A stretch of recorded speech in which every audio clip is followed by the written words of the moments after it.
Welcome to Childcare Conversations with Kate and Carrie. Do you have a ton of books sitting on your nightstand? Well, yeah, of course I do. What kind of person would I be if I didn't have a TBR list? You got to have a TBR list. To be read? Okay. To be read. TBR. No, that's a whole. You're obviously not on Book Talk. You are not on Book Talk. I'm on Book Talk. I am definitely not on Book Talk, but today we're going to talk about all those leadership books. You've probably got a few. I got a few behind me. These are books that maybe you have read or you've thought about reading. I've got books on there I read in my 20s and probably should have read again since then. And there's new ones that pop up all of the time. And so today, Carrie and I are going to have a conversation about, well, we don't use them quite the way we should. Yeah, why the way you're using it is not moving the dial for you. You mean decorative? Yeah, I mean, if you want to just have them decorative, like there are those people on BookTok who their entire bookshelf is just based on, these are the ones with blue spines, and these are the ones with pink spines and orange spines. And if you're going to the bookstore or you're going to Amazon just to find something with a pink spine because you got a hole in your bookshelf, then it's really not going to help you up level your game. But we have a pink book if you need it. If you need a pink book, we have one. It's called From Oh Shit to I Got This. But the I in shit is an asterisk. And what's even better is it comes in hardback. So it'd be perfect for your bookshelf one. For your decorative bookshelf. But if you actually are wanting to get something out of those books that will help propel you forward in your leadership journey, buying it based on the color is not the best way to go. But we do have a bunch of them. We've got some that we've helped folks with that are purple, that are teal, different shades of blue. So why are we bringing this up? Well, let's be honest, right? So if you don't already know, Carrie and I have written a few books. We do help folks who want to write books or have written a book and want to publish a book. So we also bring books to conferences. So we have something called the Director's Bookshelf by Childcare Conversations. And we are an author collaborative. We've got authors from all over the country who kind of chip in to get this booth. And then Carrie and I basically show up and man it. And so we would love to see you at conferences this spring. We will be in Memphis in March. We will be in Reno in April. And we will be in Providence, Rhode Island in May. So more of that can be found on our website at childcareconversations.com. But let's get to why we're here. How should we be using these books if they're not for decorative purposes? Well, it depends on what kind of learner you are. So figure out whether you're kinesthetic, visual, auditory. So if I'm kinesthetic, I'm just supposed to use it for exercise? Yeah, definitely. So that you can get your kinesiology degree from the university. So I think that if you're a kinesthetic learner, like both Kate and I are primarily kinesthetic, you should have a pen, a highlighter, some Post-it notes. You can have all three of those or just one of them. It depends on the book as to whether I want to have a pen, a highlighter, or Post-its. Or if this is a book, I feel like I need all three. I also really like an audiobook. So I'm kind of weird in that I love to listen to an audiobook while I have the physical book so that I can. Oh, do they ding when you got to flip the page? They do not ding anymore. Oh, and that is very Carrie, sad. Because what's the point? That was definitely one of my favorite things as a kid. And that's probably why I like to listen to an audiobook as I'm reading the physical book, is because I listened to Aladdin and the Magic Lamp that way. I listened to the Billy Goat's Gruff that way. I had a good number of those growing up. So that's probably why. So I'll frequently get a book in two different formats. I'll get, if I think I'm going to need to take notes, I'm going to get a physical copy. If I'm just going to read it because I need the information for a project, I sometimes just get it as a Kindle. But if I really want it, if I think it's going to change the way I function, I'm going to get the audiobook and the physical book. Okay, so let's talk about that. So leadership books. I mean, first of all, everybody seems to have a leadership book. Heck, we have a leadership book. However, that doesn't just reading the book doesn't necessarily do anything, does it? Like, Well, are you a leader or are you a duck? It is a valid question. Are you a leader or are you a duck? If you are walking and there is nobody following you, you're a duck. okay, so could you be a little Peabody duck? You could, and then you're going to Memphis and you're going to come to our booth. But I don't know where I found that or where I heard the whole "Are you a leader or are you a duck?" But I love it, and I've Well, that become sounds like a very great podcast. Can we put a pin in that and come back to that for the next maybe. episode? I think we've done that episode actually. But I think that if you are reading a leadership book, you need to know how you retain information the best. If you're an Ah, auditory learner, get you the audio book. Do not buy the physical book because somebody shamed you and said, "You don't really read, you just listen." Uh, you're reading. That's how most people consumed books for the first 1,000 years of books, was that you listened to a book. you So, listen to a storyteller. yeah, Absolutely, absolutely. So, okay, so you figure out your learning style, you match whatever book it is based on your learning style. I think one of the things that I'd really want to make sure that folks are thinking about when you are trying to decide, do you read this leadership book? What do you do with it? You've showed up at a conference, the keynote has a book, you get it, or maybe you walk by a booth and you pick up a couple. Can help you with that. I want you to think about even, you don't have to read it necessarily cover to cover. And you don't have to necessarily go, everything in this book is 100% how I feel or I want to change.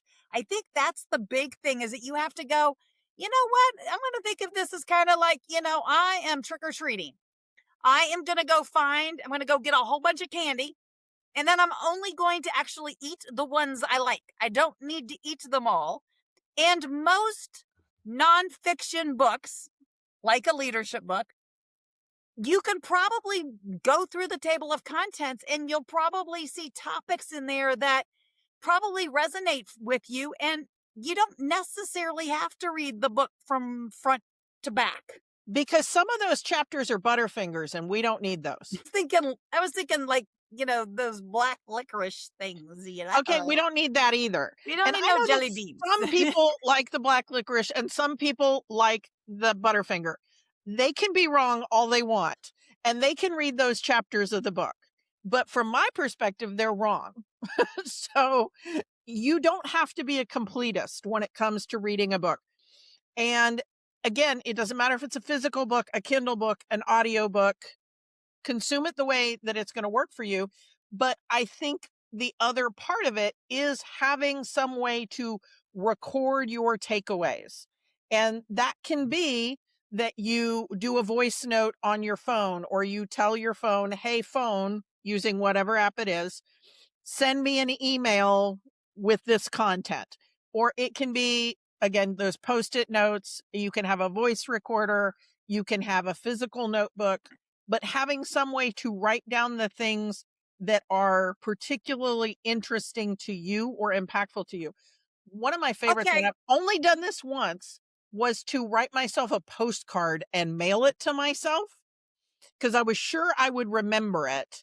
And this was a way to see if I remembered it in about a week. It's interesting that you say that because I think one of the things that works really well for me, and again, comes back to how do you learn and process information?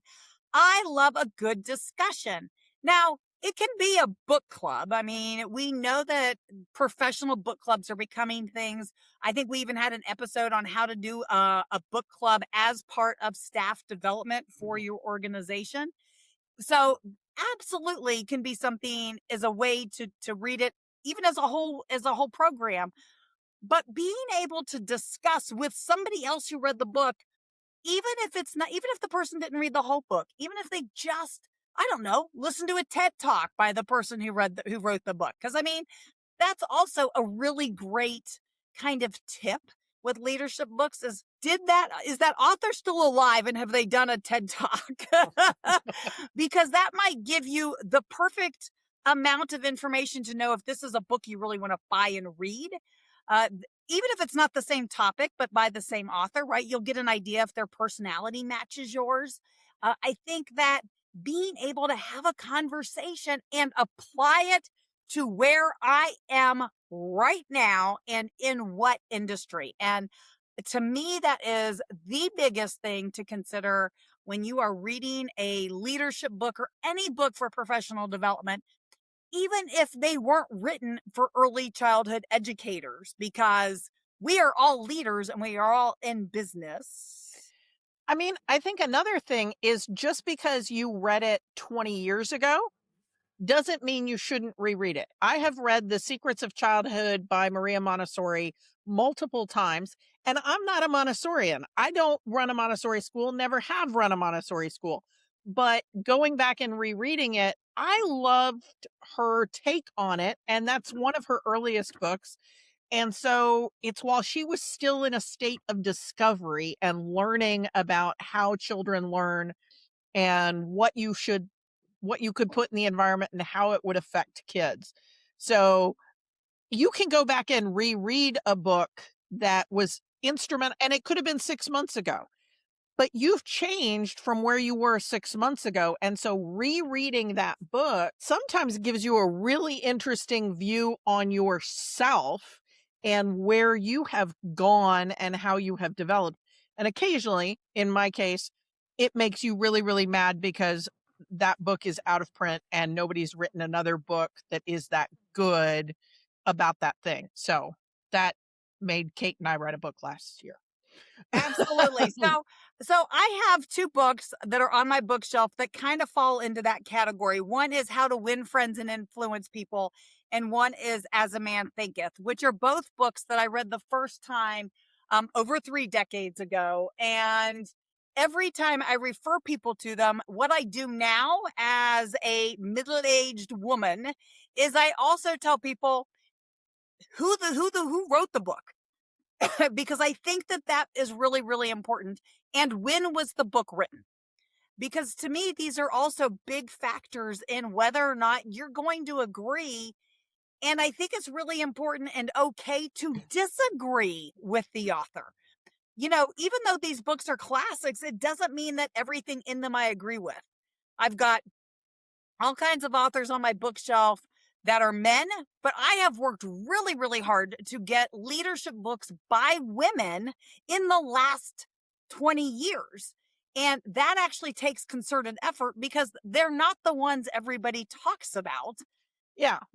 I mean, so like Napoleon Hill, Think and Grow Rich is one of those books that if you've been in leadership for more than a year or two, somebody has probably recommended that you read, but it was written by a kind of misogynistic guy in the 1950s. And Kate is now showing it for those of you who are listening on YouTube. But it was written by a kind of misogynistic guy in the 1950s who had a huge amount of privilege. And knowing that, if I'd have known more about him and his life before I started to read it, I probably wouldn't have thrown it as many times as I threw it, because I only read that book in the past 5 years because I was tired of people saying, "Oh, have you read?" or, wanting to talk about it, and I'd never read it. And I didn't read it because I was like, I don't need another book by an old white dude who's dead. But I did, and I got some good, useful information out of it. But knowing that he was a misogynistic guy in the 1950s would have helped me read it through that frame before I started to read it. So I'm glad you're telling people, if you're having them read, like, what color is your parachute or something like that, that you have to look at it from its historical place in time and then go, okay, what is still true that was true 80 years ago?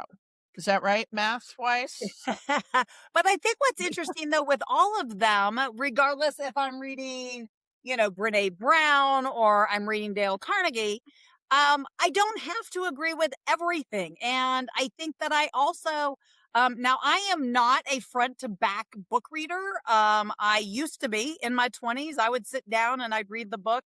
And, my first husband and I both always read the same book. And it was great because we could then talk about them. And we did. We talked about them a lot in the car.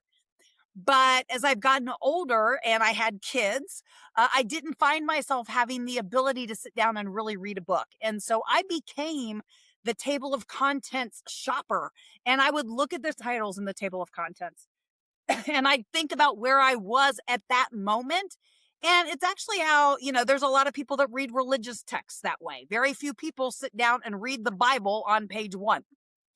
Okay. Okay. Carrie, maybe. But a lot of people do not read their religious texts that way, right? They open them and they're inspired by something, or maybe they're looking for a solution. Well, I take that same approach when it comes to the business books and the leadership books that I read, because I don't need all of them all the time. If I am in a setting where I've got some employees, I might read some employee books from a very different perspective because of what's going on right now in my world. So if you are in leadership and you're struggling with something, find the books that have parts of that match that. Like, we've got some books that, they're 300 pages. Well, you may not want to sit down and read 300 pages, even if you like us.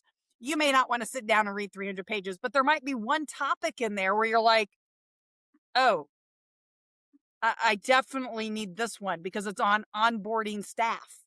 Well, if you need that onboarding staff chapter, then just read that chapter. You don't have to read the previous 10 because that's not where you are at the moment. Absolutely.